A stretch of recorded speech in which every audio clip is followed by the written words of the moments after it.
Welcome to Conversate. On this podcast, we are opening up the conversation about the beginning of all things in Genesis chapter 1. And this is the season of Advent as we are beginning this podcast. And as Advent is the beginning of the church year, we are going to where the scripture begins, to where all things begin, with God, who is the creator. And in this conversation, we're primarily looking at the first day of creation as we talk about light and light breaking into darkness. That's an image, a metaphor, a reality that you're exposed to all the time. And we hope this conversation will, enlighten you, and it will cause you to desire to have another conversation about light and its benefits and who Jesus is as the true light with somebody else. As always, we hope you enjoy it. That's not loud enough. Crank it up. Yeah. Hey, welcome good morning and welcome to Conversate. Thanks, buddy. Thank you to Jamie who just did our intro there. That was a different voice than either of us. Jamie, like Joe Rogan's Jamie? No, that's not what I was thinking about when I looked off camera and said a name. But yeah, that was exactly what I was thinking. Yeah, we have as many listeners as... I forgot that we have a Jamie, so people who are actually in our orbit. Well, that's why I got confused. People who aren't like just people that I don't really know, but are on the internet. Yeah, exactly. People around and be like, that didn't sound like Jamie's voice at all. If you don't know Jamie is the director of our Early Learning Center here at our church. That's right. And if you would like to hear her voice, you could get a sampling. Ooh, I'm not sure. Tell me. Episode... No. What? This Wednesday? Next the 17th of December. Oh. Is she singing otherwise, though? I don't think so. Okay. Well, then you should not only come on the 17th, but consider coming on the 3rd and 10th as well. The day this episode airs and the 2 subsequent Wednesdays, because we've got Advent. What is it called? Is it a service of light? Holden? I think so. That's what I thought. I was too hesitant to claim it when talking about it recently, but... I should double check. On the Wednesdays, I'm not being very clear here, on the Wednesdays during the season of Advent here in Houghton, Michigan, in the year of our Lord 2025, we do on those Wednesdays a special worship and a meal beforehand. Meals at 5, worships at 6, and it's a really unique but kind of special liturgy that we do in those Wednesdays in Advent. Yeah. And I had never heard of it until I came here and was pleased to discover it by way of Aaron Gerke and the people of St. Peter and Paul. Well, how long have you guys been doing it, though? Maybe, 14 or 15 years. We either started... Okay. I don't know if it was my very first... No, 13. We didn't have Advent services when I first got here. We didn't have any midweek Wednesday Advents. So I think we tried different events for like 2 or 3 years, and then we finally just said, let's do it. And nice. So did it come by way of the Gerkes? Like, was this doing Holden? Yeah. Dave Weber and I talked about it because at the university that I went to, Concordia University in St. Paul, Holden evening prayer was one of the so we always had morning chapel, and then there were evening like student-led chapel type things. And so one night was like kind of modern worship, and then one night was Holden evening prayer. And so that was available like every Thursday. And so wow, same liturgy. Yeah. So I played piano a bunch, and I don't know if I sang, maybe I did. But yeah, we would do it weekly. So I think it was all year long. Wow. But Dave Weber, so Holden is a village in by Lake Chelan, Washington. And so Holden Village was a Lutheran retreat center. I think it was years ago it was associated with the ELCA, the Evangelical Lutheran Church of America. I'm not sure if it is still, but at some point Dave Weber had been there for some event or something. So did Marty Hagen, who I believe composed the liturgy, did he compose it there in that village of Holden? I think so. That's really interesting. I'm geeking out a little bit. Everyone else might be like, what does this even have to do with anything? But for me, I really like the Holden service, and I had no idea I always wondered what that Holden meant. Yeah. Holden Village. Okay. Yeah, so you can look it up. Interesting. Yeah, we had members of our church who went out there just last year. There was a wedding, and like a family friend was having at Holden Village. Yeah, small world. Yeah. So consider coming out Wednesdays during this Advent season if you'd like to dive deeper into the season of Advent, for one, which for many is kind of a novel thing. Yeah. Not everybody's had experience engaging in this liturgical season or season of the church calendar, Right. but it's a neat season in kind of its themes and motifs. Yeah, and the words that are used for Holden evening prayer are from the evening prayer. So Marty Haugen just rewrote the tune a bit. So like in our hymnal, there's an order of worship called evening prayer. Yeah. And if you look at it, the vast majority of the words are very similar. It's just a different tune. And it's fitting for this season, right? Because if I remember, the much of the wording is coming out of like songs from the Gospels pre-Jesus, right? Like Like Song of Zechariah. I think there's some of that. Yep. Mary's the Magnificat. Annunciation. Yeah, so it's all kind of fitting for this time with us looking forward to Christmas, which is what the season of Advent does. It just precedes Christmas. Mm-hmm. Yeah. There you go. Boom. The beginning. The beginning of the new year. That's right. Well, so, I mean, we mentioned this in worship, and we probably will a number of times, but it bears repeating because we all forget things. But the word Advent, it means coming. And so Advent is this season of remembering and being held in hope that we have a God who comes for us. God's not this distant God sitting up in heaven, just sort of, seeing how things play out.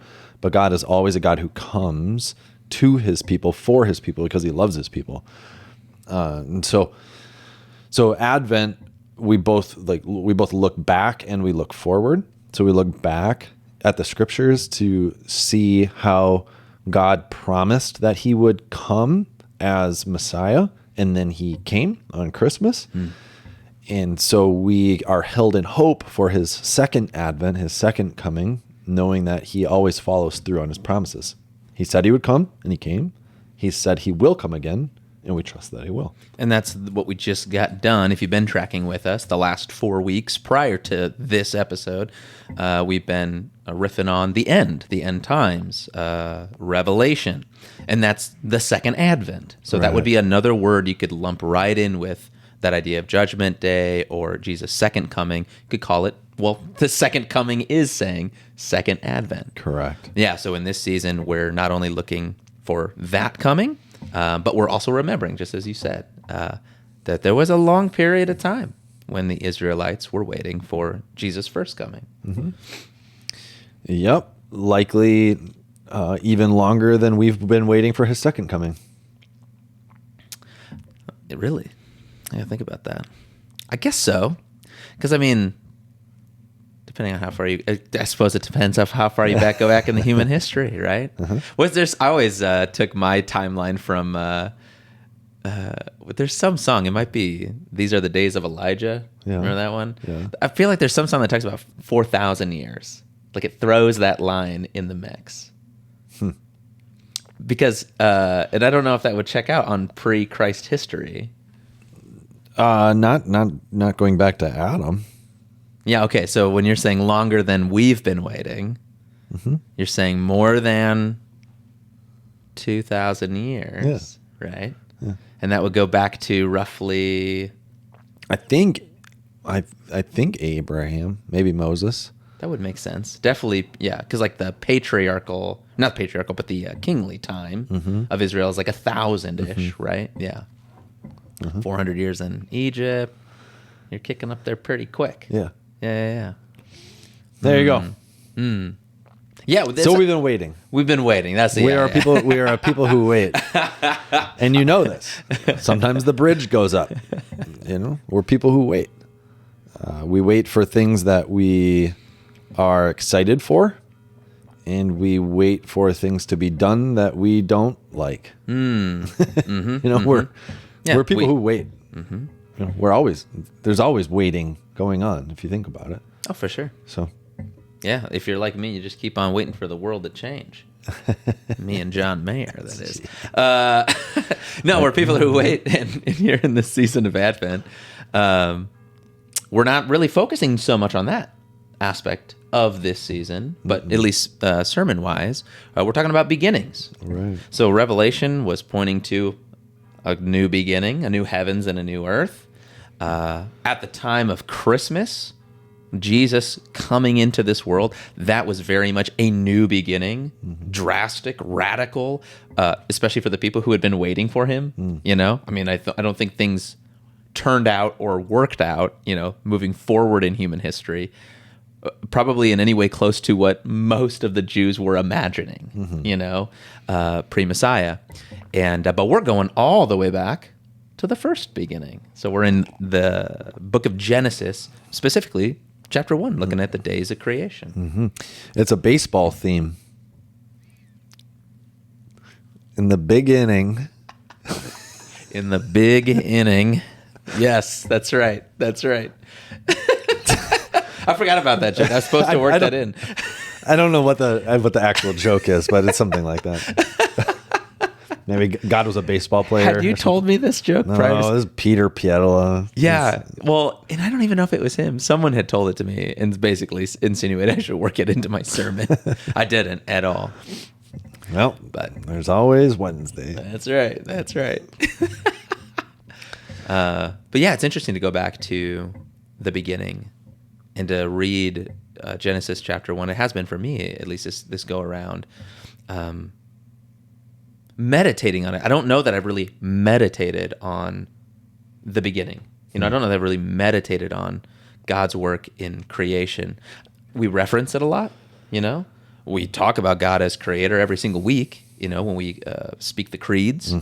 And so there's kind of like allusions to it, but I don't know that I've really slowed down ever to think about, especially each particular day of creation. Yeah.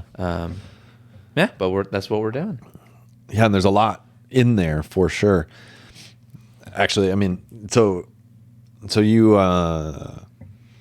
you preached on Sunday, and then we also have Wednesdays in Advent, as you already alluded to, where we do a little bit more of an abbreviated message, along with some time for people to reflect. But your initial sermon was just on the first day of creation, and then I think you're going to look a little bit more at the second day. That's right. On Wednesday. Yep. And I think that might be the flow that we take, because I'm preaching next week, and I was already looking ahead, and it's like, oh man, well, the one day in itself has so much to talk about. So don't need to couple it all together, I don't think. Yeah. Anyways. Give each kind of day its space. Yeah. So the very first day, if you're not aware, you can find it in the first page of the Bible. God says, "Let there be light." So the first thing that God creates is light. And what's kind of interesting about it is there's no sun or moon yet. Yeah.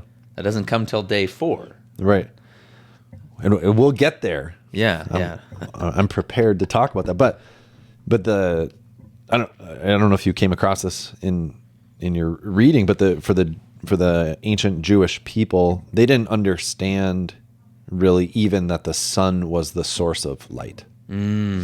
So as they're kind of reflecting on the known world, let there be light was the initiation, but they didn't. So it's more like at the first day of creation is the origination of the day, and then the way the creation story plays out is it's sort of then there's like an arrangement of items in some of those subsequent days. Sure. So well, yeah, and I think especially as I'm thinking about like sun and moon and stars is what shows up on day 4, right? Except they don't use the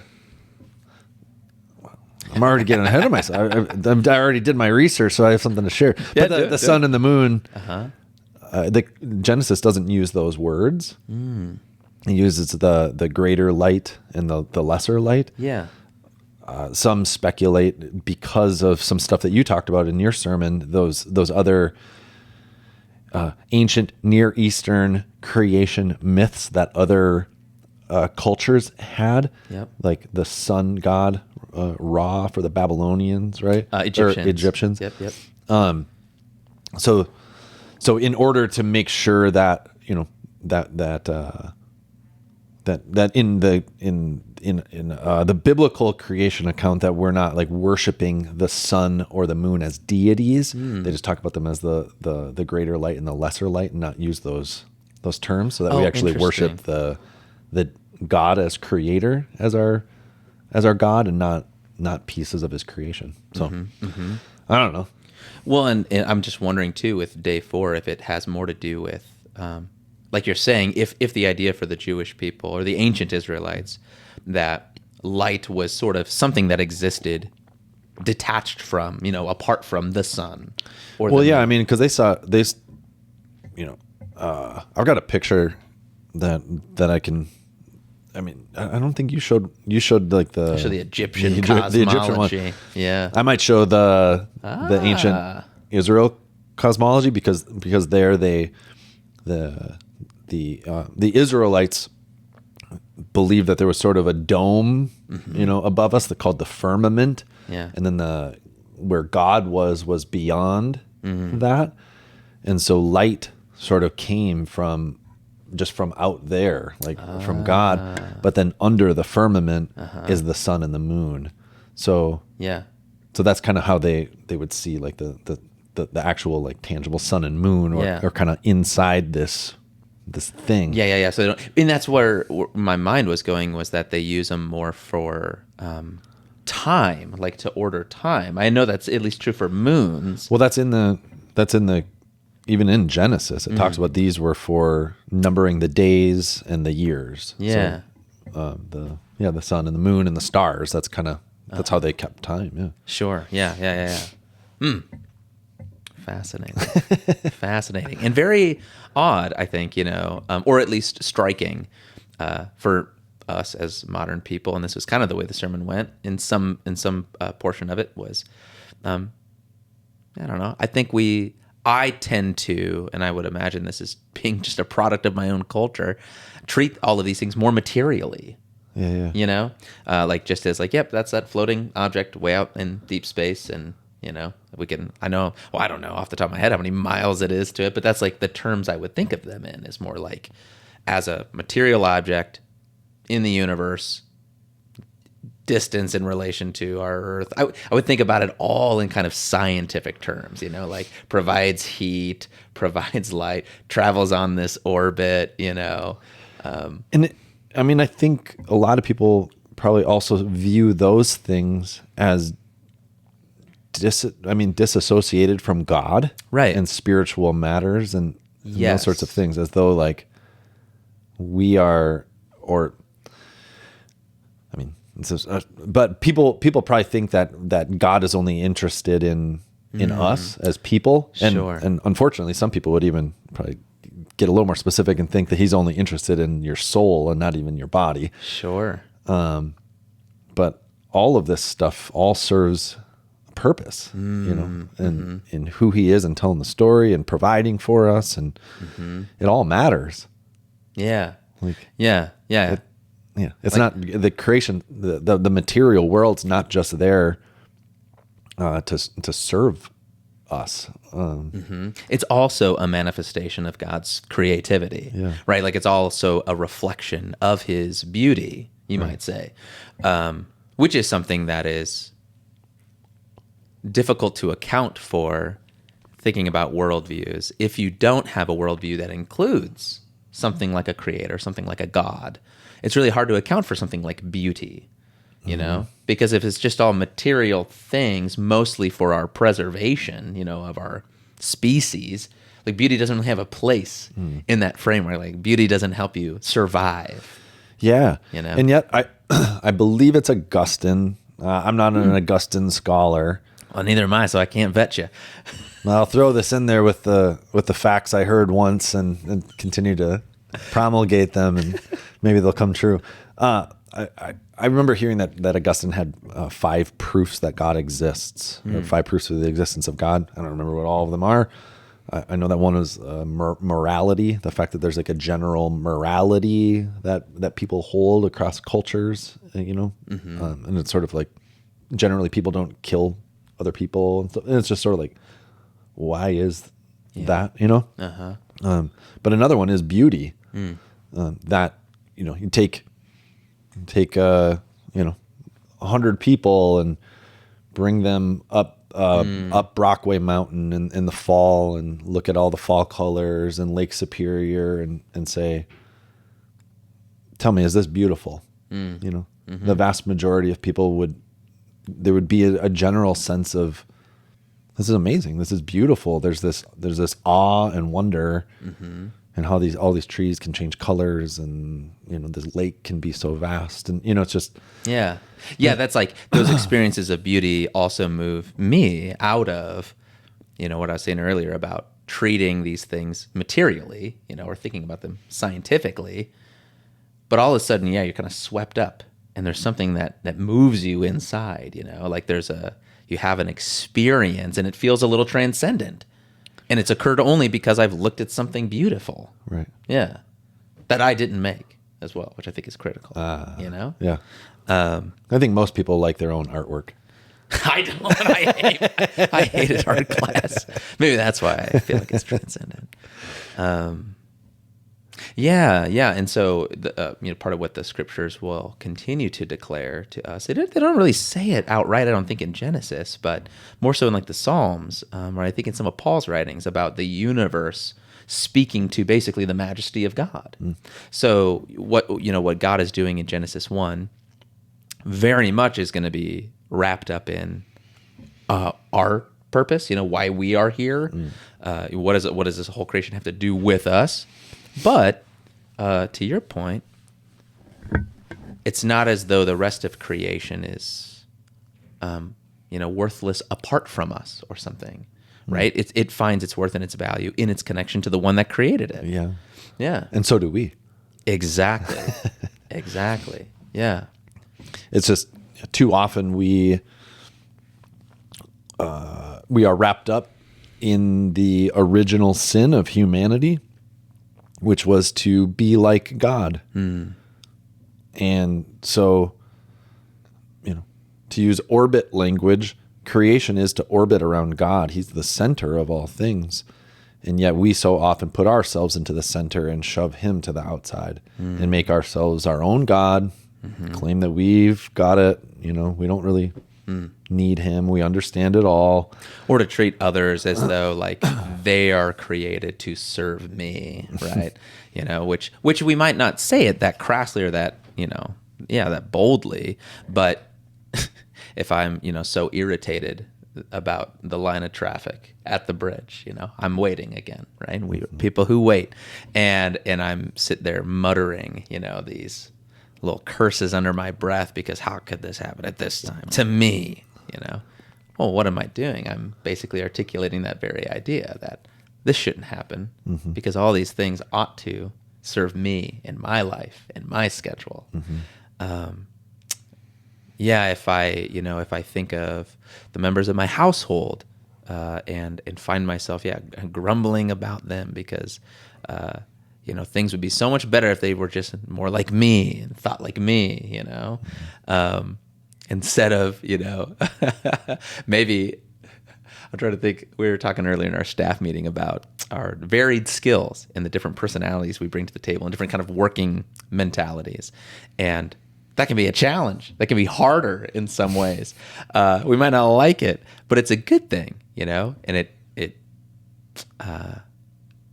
there's all I'm really saying is what you're saying. Yeah, we have this tendency, I'm just trying to flesh it out, this tendency to think of ourselves as the center of the universe. And again, that sounds crass and that sounds strong.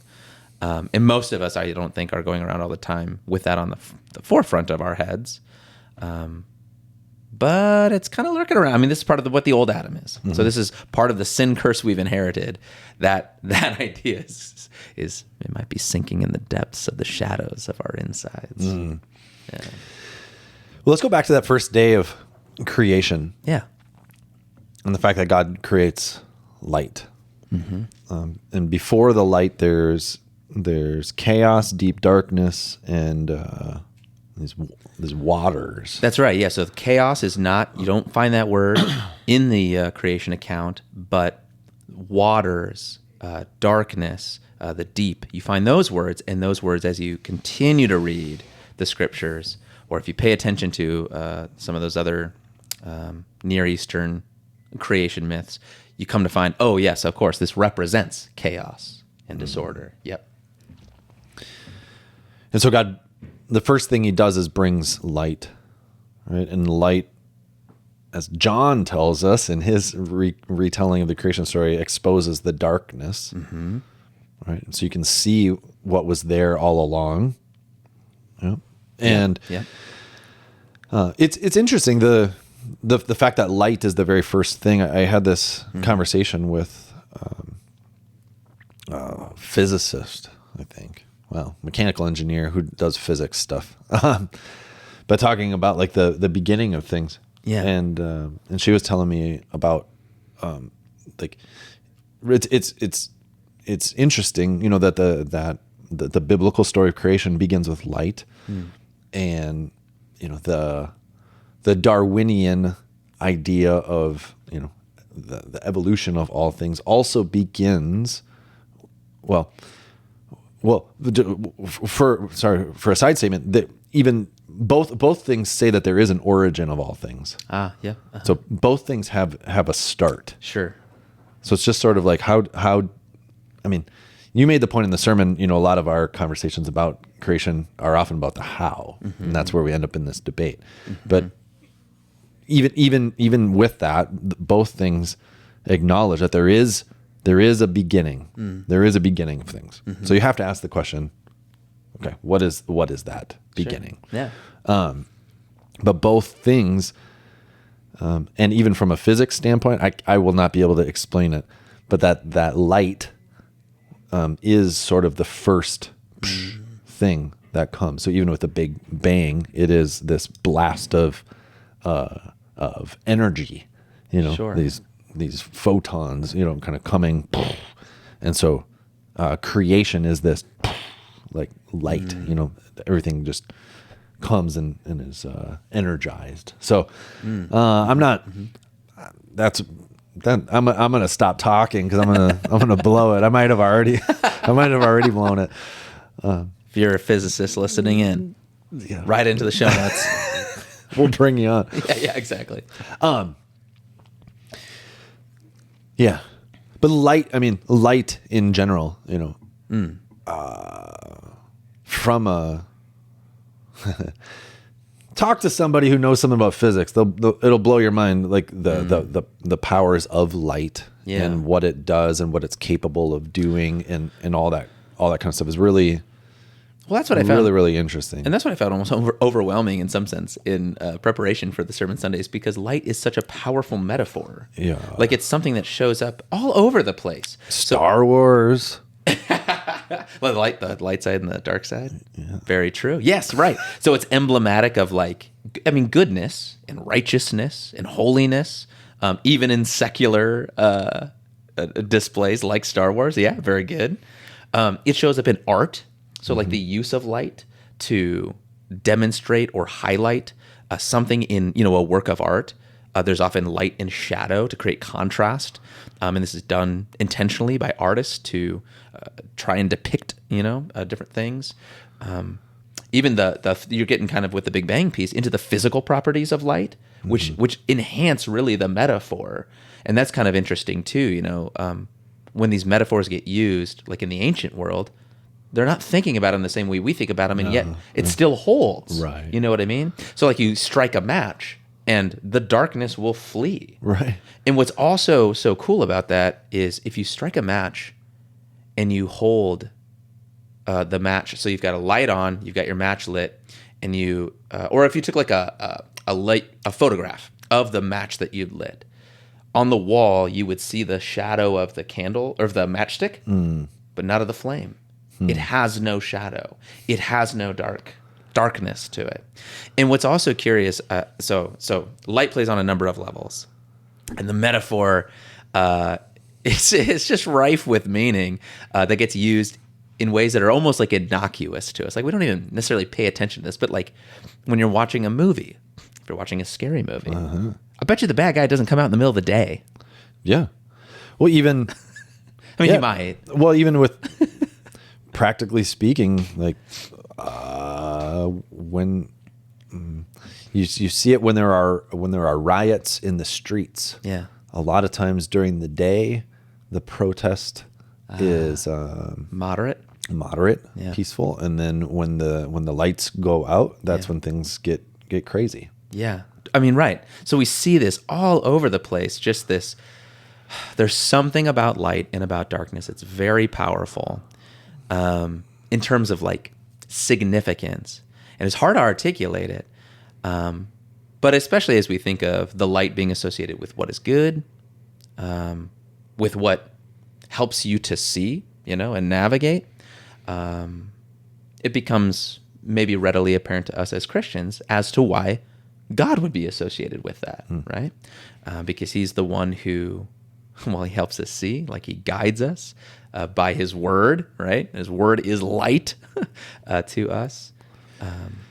Well, that's even with the idea of a day, that there's light to govern the day, and even a light to govern the night with the moon. Yeah. The fact that,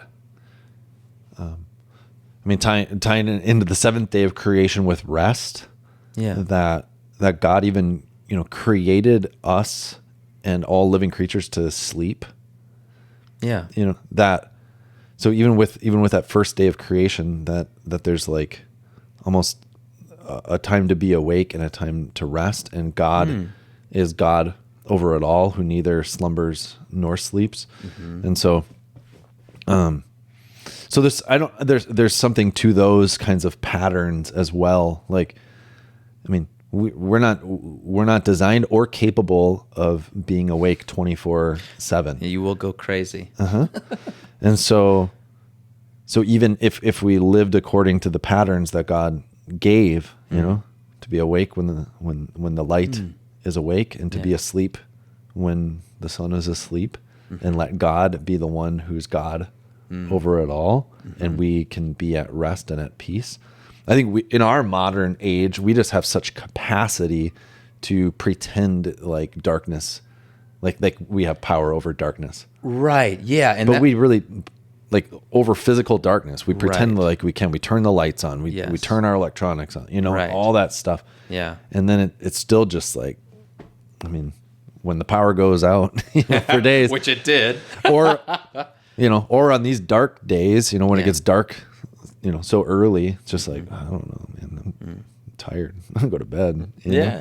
So it's just there's something to these rhythms and patterns of God's creation, and our role in it as creature, that we are not creator. Right. And that's what we ought to remember in the creation account too, is that we are not creator. We are not creator. We are creature. And when I say creature, I don't mean in the evolutionary biology sense that you're just an animal and like all the other. No, it just simply means like you're created. Yes. You're created. You are a creature, one who's been created. Yes, your existence is dependent upon a creator. Right. Yeah.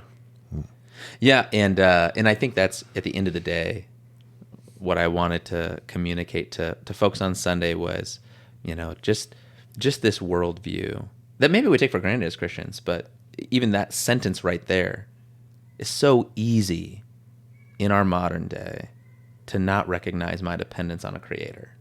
It's so easy. We have so many things available to us that make life easy, that make things go and move. And we see the things we're able to create and manifest, and it's amazing.